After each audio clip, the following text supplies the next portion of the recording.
Testimony is underway in the third week of the criminal hush money trial involving former President Donald Trump. Today, the judge in the case held Trump in contempt of court for violating a gag order.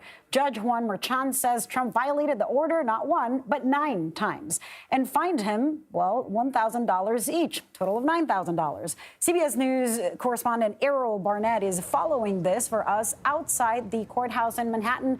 Errol, you've been there day in and day out. Talk to us about this decision today. This is new news this morning, and the warning to Trump that it's not just about paying fines. He could end up in jail for this. That's exactly right, Lilia. Judge Juan Merchan now instituting some level of punishment to former President Donald Trump for what he says is a clear violation of 9 instances of the judge's gag order. And as a result, the former president, will pay $1,000 per violation. And he has apparently until 2:15 Eastern to remove the corresponding Truth Social posts and remarks from his campaign 2024 website in order to be inside the lines of what the court will allow. He cannot intimidate witnesses or jurors in this case. No defendant can. And there's also one other aspect of the judge's order. Judge Juan Merchan also writes that the defendant is hereby warned by the court it will not tolerate continued willful violations of its lawful orders, and that if necessary and appropriate under the circumstances, it will impose an incarceratory punishment. So that is the threat of jail time to Trump if he continues to violate the gag orders. Now, for those keeping track at home, we have 9 violations of what the prosecution said were 10 violations, but last week they brought forth another 4. The judge is expected to hold a hearing on that decision on Thursday morning. So we're not out of the woods yet as far as Donald Trump's behavior as a defendant in this criminal case. Well, let's get back to the trial now, Errol. The court also heard testimony today again from a bank executive, Guy Farrow. Why is he there? What did he have to say?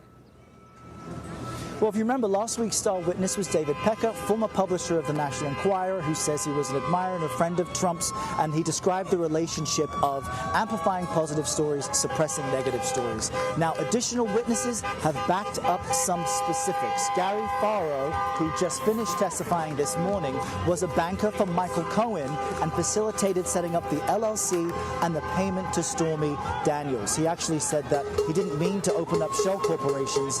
If he would have known it was for someone else, he actually would not have gone through with it. Following witnesses this morning have backed up some of those specifics. So not as much as a sweeping star witness as David Pecker, but we've also heard from Robert Browning, who works for C-SPAN and confirms some of the things that C-SPAN recorded of Trump rallies. Things like, I have no idea who these women are, speaking of Karen McDougal and Stormy Daniels. They're trying to poison the mind of the American people, speaking of the press in general, and where Donald Trump said in 2017, Michael Cohen is a very good lawyer at my firm. Robert Browning testifying to those things now, and they're also hearing from a witness, Keith Davidson, who was a lawyer who represented both women and negotiated their payment deals with and through Michael Cohen. So the jury is hearing more witnesses who bolster the legitimacy of David Pecker's testimony last week and today. Well, with Trump in court, it's important to remind our viewers this is still a criminal trial, but if he can't campaign, clearly the rallies come to him. Thank you, Errol. You got it. For nearly 2,000 years, the charred papyrus scrolls found in Herculaneum have been indecipherable. They were burnt and buried under layers of volcanic ash following the eruption of Mount Vesuvius in 79 AD. But using artificial intelligence, Italian scientists are piecing together the text that was lost, and what they reveal through this advanced infrared imaging are previously unknown details of where the Greek philosopher Plato is buried and how he spent his final hours. He died at the age of 81, and on his final day, the text tells us that he listened to music played on a flute by a Thracian slave girl, and despite battling a fever and being on the brink of death, he is said to have retained enough lucidity to complain that she didn't have enough rhythm. Graziano Ranocchius is Professor of Papyrology at the University of Pisa, who's leading the team that made the discovery. Thank you very much. Could you explain in simple terms how you've done it? Yeah, so we have been been working hard on editing Herculaneum Papyri for years here in Naples. And by making editions, at any time, new discoveries come out, such those concerning the history of the Academy by Philodemus, this marvelous book roll, which has been handed down to us from the ashes of Mount Vesuvius eruption of AD 79. So it contains much more information in comparison with older edition of the same book, but it happens and applies to any Herculaneum papyri which is edited again after 2000, because advanced techniques have led us to make huge progresses in the textual reading and also in the philosophical and literary interpretation. And we now know where he's buried, correct? Yeah, we did know that he was buried in the academy, so in the academic school, so to speak, the first university of Western civilization, namely immediately outside the city walls of Athens. But we didn't know exactly where, and now we know that he was buried close to the shrine to the Muses, the so-called museum, in a special garden reserved to him and his school. And just very quickly, could you use this on other scrolls that you haven't yet been able to decipher? Yeah, we are going to use the same techniques to decipher and edit other rolls, and we are making new discoveries which are now under publication, so in press. Professor Ranokais, thank you very much for coming on the programme. Sorry to cut that short. Extraordinary story. More details on that on the BBC webpage. Who knew that mansplaining is as old as Plato? Probably most of the women who are watching. I woke up today to a surprise that the university has suspended me, although I had received assurances that I wouldn't face any disciplinary measure for my efforts to bridge the gap between the protesters and the university.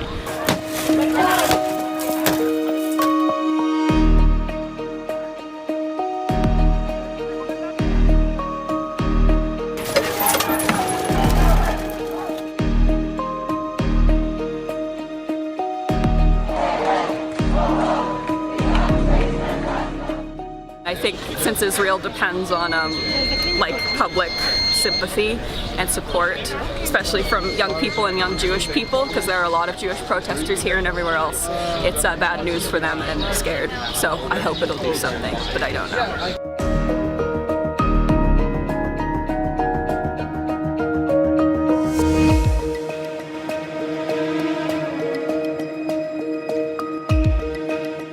I left yesterday by 2 p.m. as per the university request. This shows the randomness and the arbitrary measures that the university is taking against their students.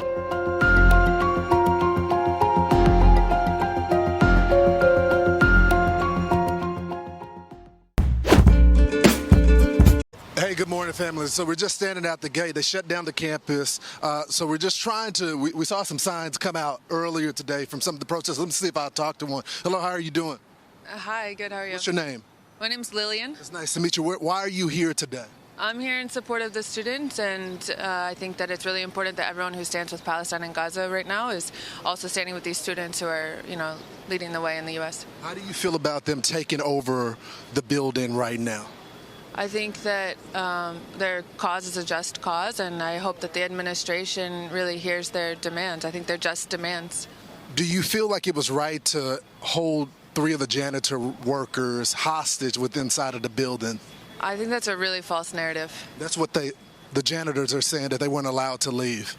I think that that's a really false narrative. Even if the janitors are saying that, you're saying that that's not true. I think that it's a really false narrative that the students took anyone hostage. How do you feel about some of the Jewish students saying that they don't feel safe here on campus? I think that this is also a really false narrative that's being promoted. Do you think October 7th and the attack that happened is a false narrative? Do you believe that some of the women were raped? My colleague just came back. So this is what happened. Can you get out of my face, please? So So this is what you see at these protests. Once you get into the nitty-gritty of what happened on October the 7th, the rape of women, what's happening there, they deny what happened. As you know, that is actually factual now, that the janitorial workers were blocked inside of the building. And anytime you bring that up, the Jewish cause, the Jewish people, the kids that feel unsafe on campus, they deny the reality of it, guys. And Lawrence, you have the story exactly right. According to the Spectator, the newspaper there at Columbia, where you are, there were a number of facilities workers. They shouted at the protesters, "Let us go, let us go." They didn't let him go. And then one of them, when he got out, said, "They were holding me hostage." So you had the story right. And Lawrence, you and I just interviewed, before you went up to Columbia, we interviewed one of the students. She's Jewish. She told us directly this morning she is scared to go on campus. So that is not a false narrative. It is not, and it goes back to the denial of October the 7th as well. Remember, Hamas has continued to release statements saying that this has not happened, that women were not raped, that there was not a child that was in an oven, that they did not invade the Israeli people. But when you get to the UN investigation, to the film that I viewed at the UN as well, that shows you exactly what happened. I mean, I was just on my way back to Israel just a few weeks ago to talk with witnesses that were there for the attack. But when you talk to these young people that are far away from this, they have chosen to believe what Hamas is saying. And I think that's what's the danger in this movement. When you have American citizens not believing what our closest ally, when independent reports have been put out to say that it is true, that it did happen, you can't have a debate. You can't have a conversation. But it's not a debate, Lawrence. They just said false narrative instead of the truth. October 7th didn't happen. And, of course, we're getting all the numbers about so-called genocide, which is not existing, from Hamas. They were using their communication wing. 30,000, they say, are dead. 18,000, by the way, are militants.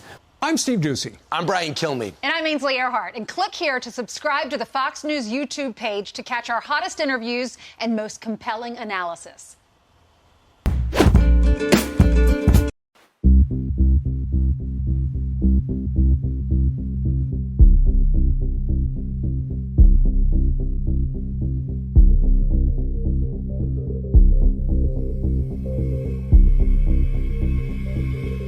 He is standing literally between the firearm altercation.